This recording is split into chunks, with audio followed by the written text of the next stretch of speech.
Praise the lord. ఈరోజు దేవుని యొక్క వాగ్దానం,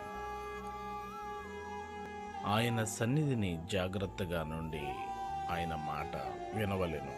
నిర్గమకాండం 23వ అధ్యాయం 21వ వచనం. ప్రియులరా, మనము దేవుని సన్నిధిలో జాగ్రత్తగా ఉండి దేవుడు మనకి అనుగ్రహిస్తున్నటువంటి మాటలను జాగ్రత్తగా వినవలనని దేవుని వాక్యం సెలవిస్తుంది.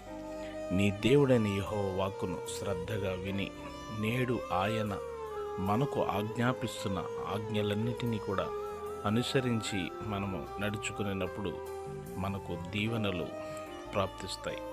గనుక దేవుని సన్నిధికి వెళ్ళేవారు తమ ప్రవర్తనను జాగ్రత్తగా చూచుకుని వారై జాగ్రత్తగా ఉండి దేవుని మాటను విని దానిని గైకొని అనుసరించే వారిగా ఉండాలని దేవుని వాక్యం సెలవిస్తుంది. మీకు ప్రార్థన